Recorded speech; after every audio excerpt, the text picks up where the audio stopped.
The invitation wasn't an invitation. It was a detonation. Tonight at my cousin's wedding, I was ready to ignite the secrets they thought were buried forever. The invitation wasn't an invitation. It was a text message from an aunt I hadn't spoken to in nearly a decade, a single flare sent up from a life I had buried. Liam, it's Alex's wedding. The Thompson Manor. Saturday, he's marrying Chloe Thompson. I know what happened. They don't, please. That was it. No hello, no how are you, just a grenade of a message tossed into the carefully constructed piece of my new existence. For a full day, I stared at those words, the name Alex burning a hole in my screen. 8 years. 8 years of silence, of rebuilding, of clawing my way back from the abyss he and my family had thrown me into. And now, a wedding. Not just any wedding, but a union with the Thompson family, a name synonymous with old money and untouchable influence. Of course. It was so perfectly Alex. I stood outside the wrought iron gates of the Thompson Manor, the sound of a string quartet drifting faintly on the breeze. I wasn't wearing a suit. I was in dark jeans, a well-worn leather jacket, and boots that had seen more miles than my old car ever did. I looked like I didn't belong, which was exactly the point. I was a ghost, a forgotten chapter, and I was about to haunt the hell out of this fairy tale. 8 years ago, Alex wasn't my cousin. He was my brother. We shared everything, dreams, secrets, even the seed of a business idea that was going to make us, an app that connected local artisans with a global market. It was my brainchild, my code, my late nights fueled by cheap coffee and pure passion. Alex was the face, the charismatic salesman. He was always better with people. The betrayal wasn't a slow burn, it was a flash fire. One morning, I woke up to find our shared server wiped clean. My backups, gone. My prototypes, vanished. 2 weeks later, Alex, my brother, stood before our entire family and presented his new venture, a company called Artisan Connect. It was my app, polished and rebranded. He'd stolen my life's work, my entire future. When I confronted him, screaming, crying, showing them my initial sketches and lines of code I had saved on a personal drive, they didn't see a victim. They saw a failure lashing out in jealousy. My own mother put a hand on my arm and said, with tears in her eyes, "Liam, honey, Alex is just better at this stuff. Don't ruin his moment." My father told me to man up and be happy for my cousin's success. They chose him. They all chose the charming, successful liar over their own son, their own nephew, their own blood. They cut me out, not with a bang, but with a slow, agonizing suffocation of turned backs and unanswered calls. So I left. I walked away with nothing but a backpack and a fire in my gut that burned hotter than any sun. The security guard at the gate eyed me suspiciously. "Invitation?" he grunted, his hand resting on his hip. I didn't have one. I just looked past him, at the sprawling manor house lit up like a Christmas tree in the late afternoon sun. "I'm Liam," I said, my voice steady, betraying none of the tremor in my soul. "The groom's cousin, the one they don't talk about." I let that hang in the air. He must have seen something in my eyes, a flicker of a story he didn't want to get in the middle of because he just sighed and waved me through. I didn't go to the main entrance.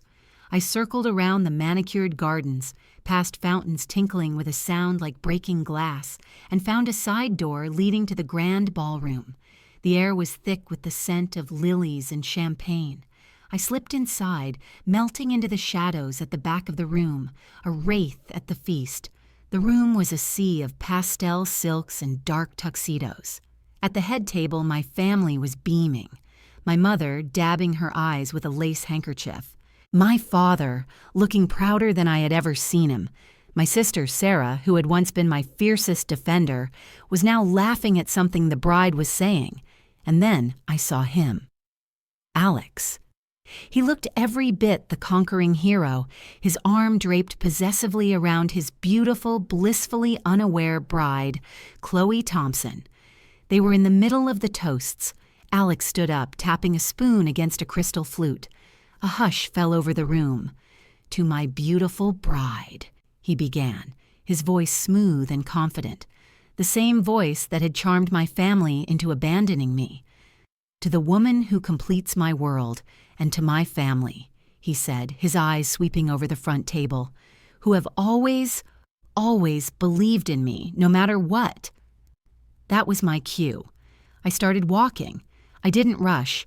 It was a slow, deliberate walk from the shadows into the light. I felt the first ripple of recognition as I passed a table of distant relatives. A whispered name, a gasp. Then my sister Sarah saw me. Her smile froze, the color draining from her face as if she'd seen a dead man. My father's jaw went slack. My mother's hand flew to her mouth, her eyes wide with a horror I hadn't seen since the day she told me it would be best if I found my own way for a while. But my eyes were only on Alex. He was still smiling, his glass held high, caught up in his own perfect moment. He hadn't seen me yet. I stopped about 20 feet from the head table, right in the center of the aisle. The whispers grew louder, a wave of confusion spreading through the guests. And then, finally, Alex's gaze drifted from his adoring family across the room and locked with mine. Time seemed to slow down. I watched the recognition dawn in his eyes, followed by a tidal wave of pure, unadulterated panic. His smile didn't just fade, it collapsed. The confident posture, the proud tilt of his head, it all crumbled in an instant. The crystal flute in his hand began to tremble, the champagne sloshing over the rim. He opened his mouth to speak, but no sound came out. Then, with a sound that seemed to shatter the entire world, the glass slipped from his fingers and crashed onto the polished marble floor. And in the sudden, ringing silence, every single eye in that ballroom turned to me. The sound of the shattering glass was the only thing that moved. It echoed like a gunshot in the cavernous ballroom, a sharp, crystalline crack that sliced through the polite applause. For a heartbeat, a full, terrifying heartbeat. 500 pairs of eyes were locked on me. I didn't flinch. I let them look. I let them see the ghost they'd all tried to forget. It was Chloe, the bride, who finally broke the spell. She put a hand on Alex's arm, her voice a small, trembling thing in the heavy silence. "Alex? Honey? Who is that?" Alex looked like he'd been struck by lightning. The blood had drained from his face, leaving behind a waxy, artificial mask of the handsome man he was moments before. He tried to smile, a pathetic twitch of his lips that didn't reach his panicked eyes. It's nothing, sweetheart," he stammered, his voice hoarse. "It's just my cousin, Liam. We haven't seen him in a while. He's been unwell." Unwell. The sheer audacity of the lie was breathtaking. He was painting me as the crazy relative crashing the party, the black sheep who couldn't handle his own failures. The family narrative, the one they had all agreed upon 8 years ago. A furious roar erupted from the head table. "You!" My father, Mark, was on his feet, his face purple with rage. He pointed a trembling finger at me. "You have no right to be here. Security, get him out!" He started moving towards me, a bulldog protecting his prize-winning son. My mother was hiding her face in her hands, her shoulders shaking, not with tears of reunion, but with shame. My sister Sarah just stared, her face a mask of conflict and fear. I ignored my father's approach. I kept my eyes locked on Alex, then let them drift to Chloe. Her brow was furrowed in confusion. She looked from my calm, steady expression to her new husband's terrified one, and I could see the first seed of doubt being planted. "Unwell?" I said, my voice carrying easily across the silent room. "That's a new one. Last I heard, I was just a disappointment who couldn't handle healthy competition." I threw their own words back at them, a poison-tipped dart aimed at the heart of their happy little family portrait. My father reached me then, his hand clamping down on my arm like a vice. I said, "Get out," he snarled, his voice low and dangerous. He started to pull me towards the door, but I stood my ground, anchored by 8 years of rage. We were creating a scene, a messy, ugly spectacle that was stripping away the Thompson Manor's veneer of class and decorum. Guests were whispering, shifting uncomfortably in their seats. "Stop!" The voice was sharp, clear, and full of an authority that made my father freeze in his tracks. It was Chloe. She was standing now, her white dress a beacon in the center of the chaos. She looked at my father's hand on my arm, then at me. "Let him go," she commanded. My father, stunned into obedience by the tone of his new daughter-in-law, reluctantly released me. Chloe's eyes, a brilliant, piercing blue, found mine. "Who are you?" she asked, her voice no longer trembling. "And what are you doing here?" This was it.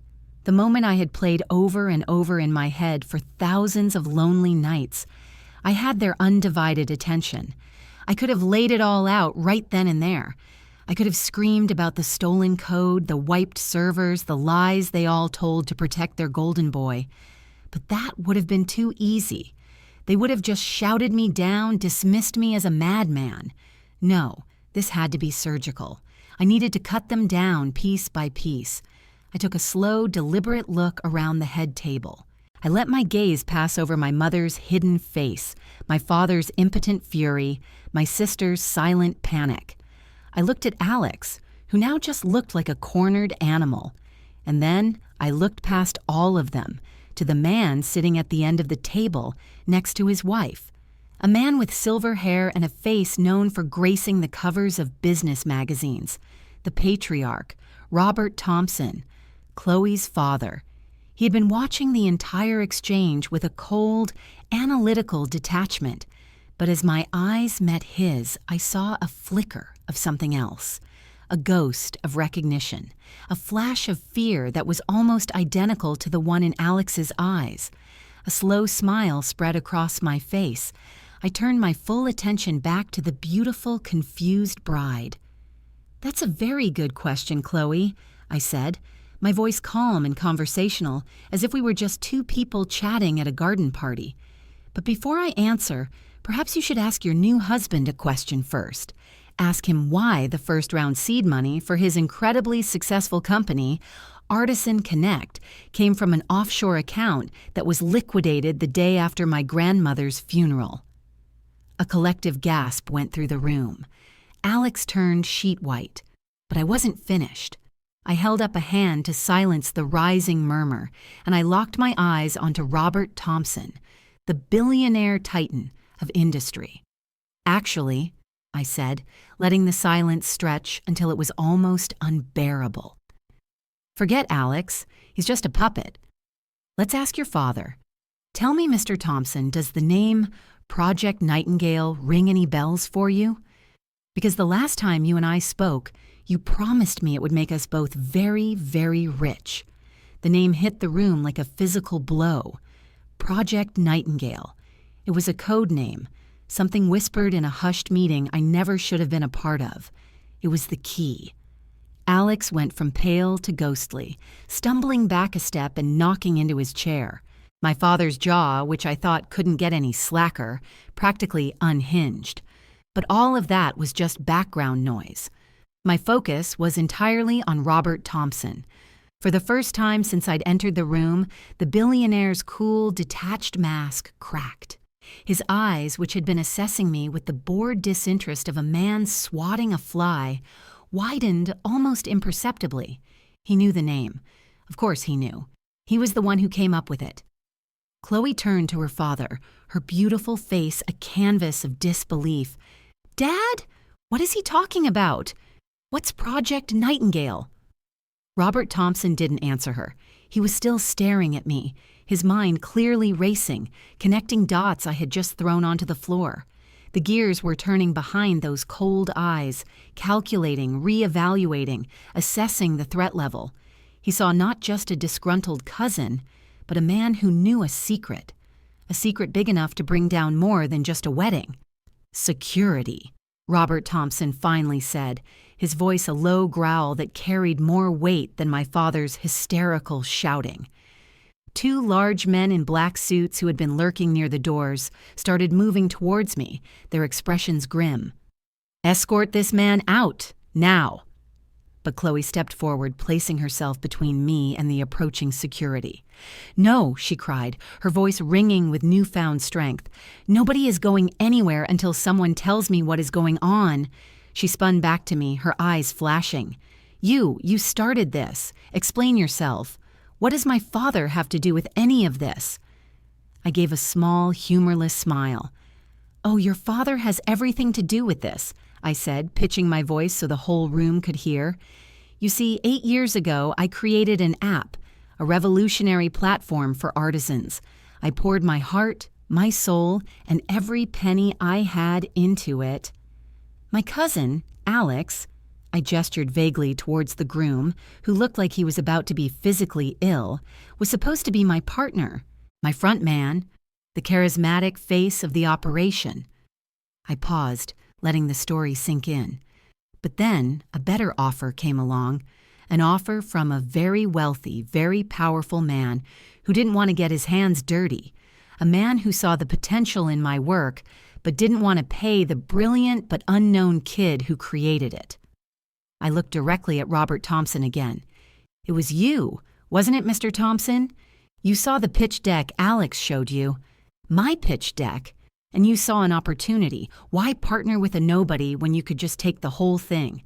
You just needed a pawn, someone gullible and greedy enough to do the dirty work, someone who would stab his own family in the back for a seat at the big kid's table." The accusation hung in the air, thick and undeniable. Alex flinched as if I'd slapped him. You can't prove any of that," he choked out, his voice thin and reedy. "Oh, Alex, sweet, naive Alex," I said, shaking my head with mock pity. "Did you really think I wouldn't have a contingency? Did you think I'd just roll over and die after you and your new benefactor stole my life?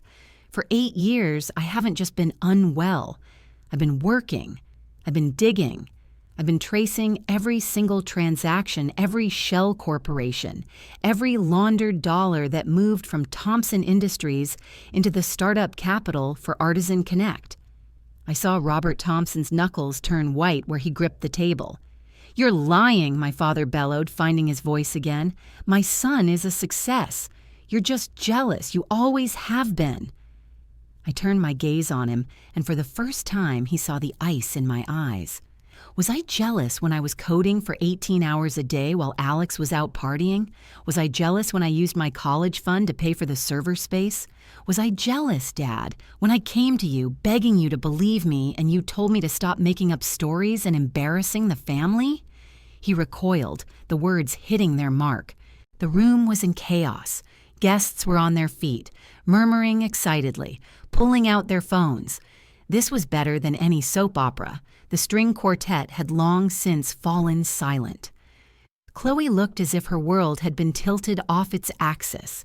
She looked at her new husband, then at her father, searching for a denial, an explanation, anything. She found none. All she saw was guilt. "I have proof," I announced, my voice cutting through the din. "I have emails, I have bank statements, I have a recorded phone call, Mr. Thompson, a call where you lay out the entire plan to Alex, a plan you code-named Project Nightingale." Robert Thompson's face went rigid. This was the kill shot. He knew I had him. The 2 security guards had stopped, looking to their boss for direction, but he seemed frozen. "So you have a choice to make," I said, my voice dropping into a conspiratorial whisper that still managed to fill the room. "All of you." I looked from the Thompsons to my own family. "We can continue this little drama here, in front of all your esteemed guests, and I can start forwarding some very interesting attachments to the press, who are, I'm sure, already getting alerts about this fiasco. Or," I let the word hang, drawing out the suspense, "you can give me what I came for." Chloe finally found her voice again, her tone laced with ice. "And what is that? Money? Is this about money?" I almost laughed. "Money? He already stole that from me once. No, I want something far more valuable. I want the truth. I want a confession." I pointed a finger directly at the man of the hour. I want Alex to stand up, right now, in front of his bride, his family, and God, and tell everyone exactly what he did. He tells the truth, the whole truth, and I walk away. He doesn't, and Project Nightingale goes public in the next 5 minutes. A heavy, suffocating silence descended again.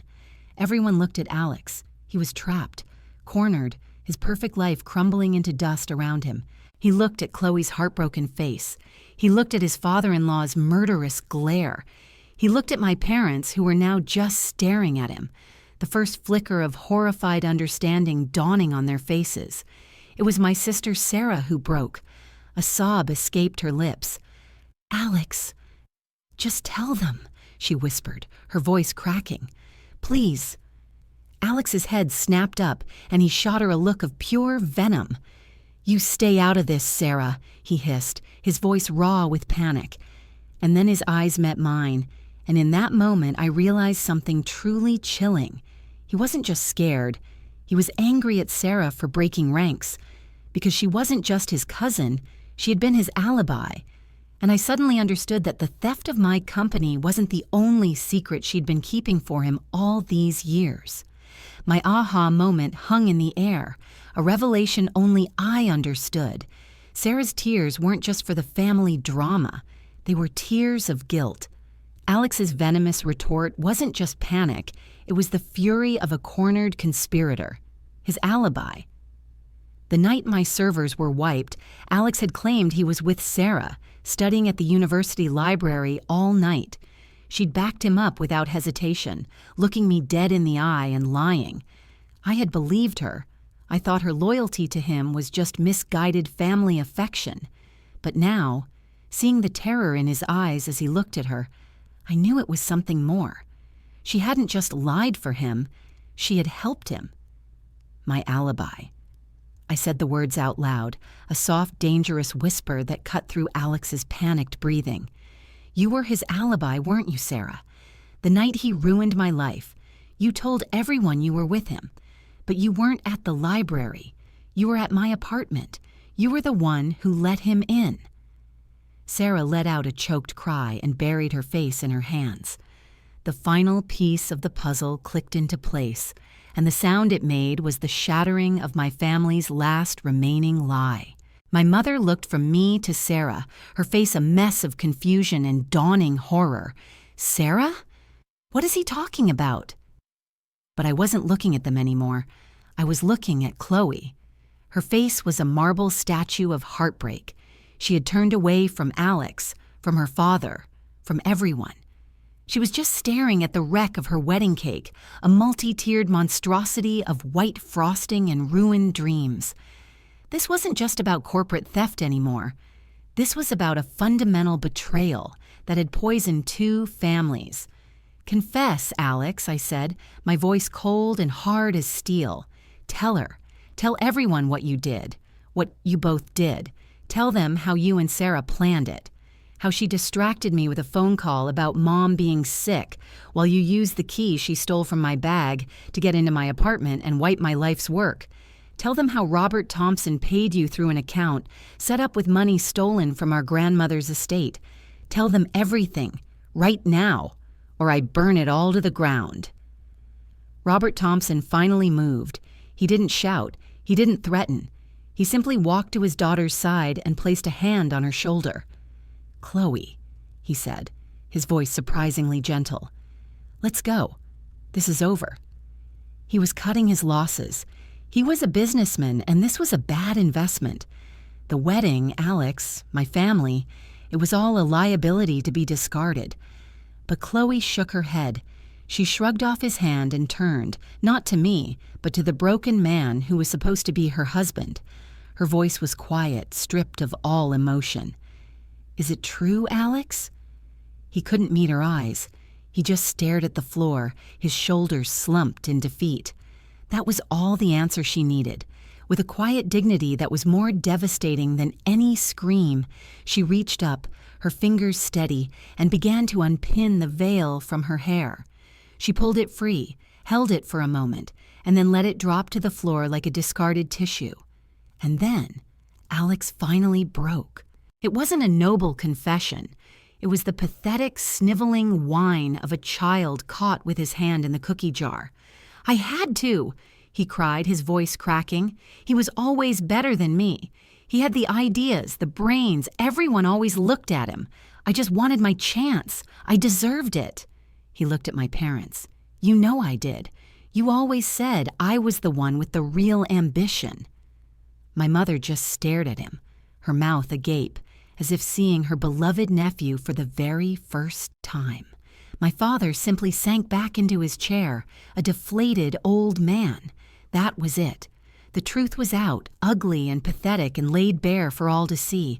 I looked at the chaos I had created, the weeping bride, the ruined groom, the two shattered families. I had won. I had gotten my justice. But it didn't feel like a victory. It just felt empty. All the rage that had fueled me for 8 years had burned out, leaving nothing but ashes. I turned and walked away. I didn't wait for security to escort me. No one tried to stop me. I walked down the long aisle past the gawking faces of the guests, past the dropped champagne flutes and the wilting flowers. As I reached the grand doors, I heard a voice call my name. "Liam." I stopped and turned. It was Chloe. She had followed me, her ruined wedding dress trailing behind her. She stopped a few feet away, her eyes clear, though red-rimmed from unshed tears. "Thank you," she said, her voice quiet but firm. I just shook my head. "Don't thank me. I ruined your wedding." A wry, sad smile touched her lips. "You didn't ruin it," she said. "You saved me from it. You saved me from a life of lies. What they did to you, it's unforgivable." She hesitated for a moment, then asked, "What will you do now?" It was a question I hadn't allowed myself to consider. For 8 years, my only goal had been this moment. Revenge had been my whole world. "I don't know," I answered honestly. "I guess I'll start over, for real this time." She nodded, a look of profound understanding in her eyes. She reached into the small beaded purse that hung from her wrist and pulled out a simple, elegant business card. "My father, he's a monster, but he taught me how to recognize talent. If you ever want to rebuild what they stole from you, if you ever need an investor who actually believes in paying for genius instead of stealing it, call me." She held out the card. I took it, the crisp cardstock feeling impossibly heavy in my hand. Our fingers brushed, a small spark of human connection in the wreckage of the day. "Goodbye, Liam," she said. "I hope you find what you're looking for." And with that, she turned and walked back into the ballroom, her back straight, to face the ruins of her life. I stood there for a moment, then I turned and walked out into the cool night air. The string quartet had started playing again, a sad, tentative melody. I didn't look back. The ghost had done its haunting. For the first time in 8 years, I wasn't looking at the past. I was holding a card that represented the future, and I was finally free.